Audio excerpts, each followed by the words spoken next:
You had a lot of, the greatest actors who were willing to go on television at that time. I've been watching the Twilight Zone marathon, just in case. And you had all these fantastic directors who were also in. And now, more so on cable, although I think your show really stands out on network television for that, there's all of these fantastic actresses over 40, which cannot get roles in films, or who cannot get roles in films, and there are this whole slate of wonderful shows on television. Yeah. No, I think it's a wonderful point. I think Julianna is like doing the greatest work of her career, and like you see her every week. And she gets to go so deep. Where would you do that on film? And you might do it on film, and you'd be lucky if your film lasted 2 weeks in a movie theater. Right, It's such a crapshoot that you can even get a movie that, Glenn Close, great performance in Albert Nobbs. We'll see how long the movie can actually just stay up there. Right. The difficulty is about drama moving away from features and into TV. Because you could count on one hand the number of dramas that you were attracted to this year in movies. Because there aren't enough women in it. Yeah. Now, what about constraints, network? I mean, your competition in a lot of ways is cable. How do you feel the constraints of the network? Michelle deals with standards and practices. I am stunned by how few the constraints are. We can't curse. The sex scenes, I feel like we actually get to be, or have to be / get to be more creative, because we can't go to full frontal nudity. So there's my favorite sex scene of the season, which is the two of them, and it's shot here. Okay, how do standards complain about that? They can't. But it is really the raunchiest thing imaginable. And they did complain about how many lunges there could be. We Wait, negotiated how many what? lunges, because Josh was lunge happy on that. It's like, okay, you could have that lunge. I mean, you'll see one of the cuts is a bad cut because the word isn't in his mouth. It was the only way we could get around one of the lunges was to cut from a wide. I love that he's calling it lunges. We like to call them thrusts. I don't know how you have sex.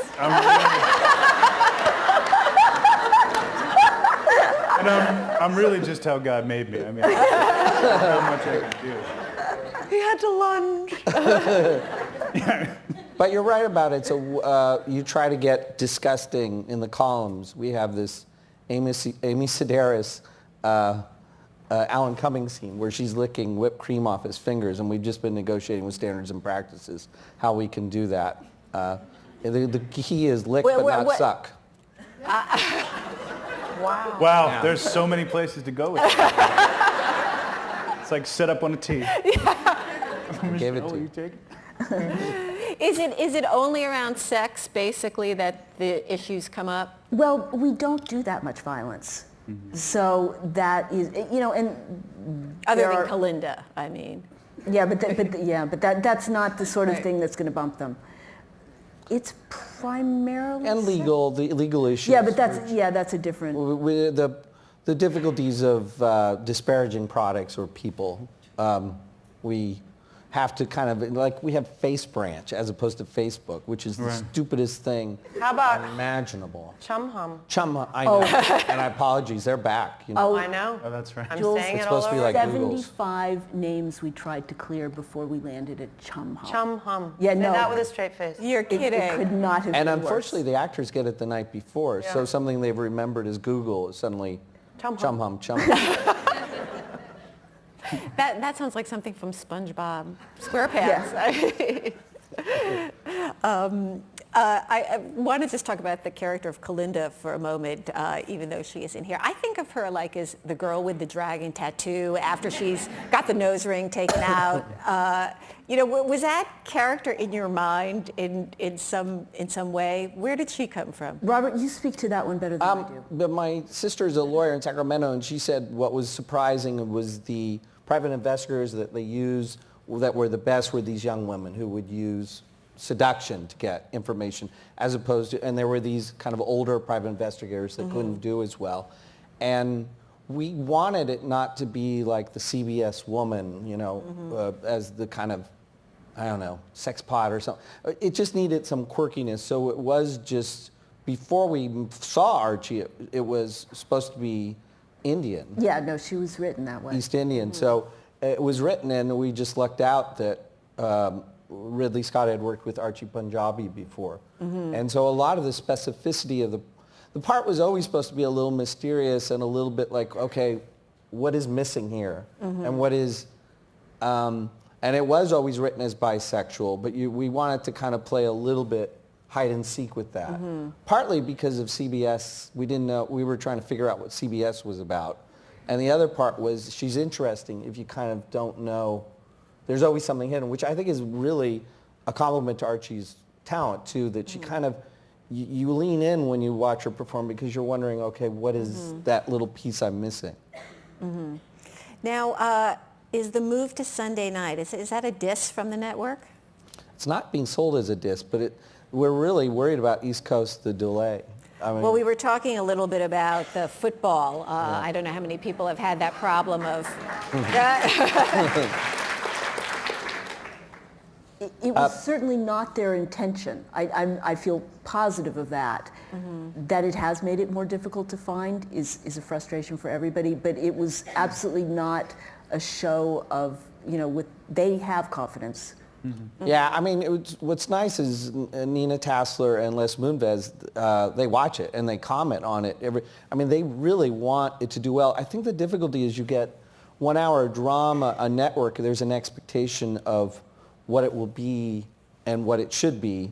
And they're very entertained by it and want it to work, so they are supporting it in every way they can.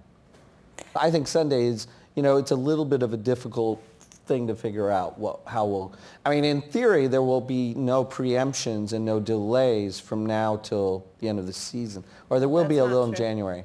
February, it's not on. When does football end? May? Everything is like all year now. Josh, you're the sports expert. Well, the regular season is over. The playoffs begin this weekend. So there may be some still issues this weekend, but I think the bulk of it is over for now. So we'll be able to get a run going and really see if this Sunday night But do you pays see, off. is there any way around this in the future, or this is just something you have to live with? We're in constant talk with CBS. Hoping the NFL sounded strikes. really- That's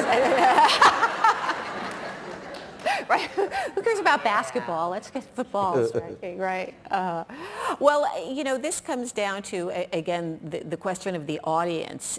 Is it, you have got a huge audience. They're not all in the 18 to 49, though, demos. How much, the networks are talking about now, the alpha boomers, the boomer generation is bigger. They're a huge buying part of the public. But has that really kind of trickled down yet to the way decisions are made? The really cool thing about the ratings for us is the prestige audience. What CBS is excited, it's tapping into an audience that it usually doesn't do, which I guess would be more the West Wing audience. So even though they're not, CBS is interesting in that they do work off the demo distinction, but they're also trying to revert to a more type of audience member, the committed audience. There's words for it. Whenever they talk, my eyes just glaze over. But there is something that allows them to acknowledge, even though we may not be the strongest in 18 to 49, we are strong. What is the prestige? What is the West Wing audience? Is that They like buy a expensive cars. Oh. And movies. No, You'll they're see. thinkers. They're I'm readers, sorry, they're yes. intellectuals. They're highbrow. They're And they buy. And they buy they buy expensive fancy cars. cars. Now, I have to talk about the clothes on the show for a moment, because I know the clothes were just so fantastic. So was that, did you have already thought that through? Who is Dan Lawson is a genius. He is our wardrobe designer. He is brilliant. And I know people come to me and say they tune in every week to see what Diane are wearing. It's true. You must hear I've that had too. women on the street stop me and say, I'm a lawyer, and I've completely redone my wardrobe because of the show. And Dan now has a blog that they can go to and get advice from him. And Oh, really? it's hard to be a career woman in especially women in a law firm, are in a man's world, and you want to feel sexy and you want to feel beautiful, but you want to be taken seriously. And Dan sort of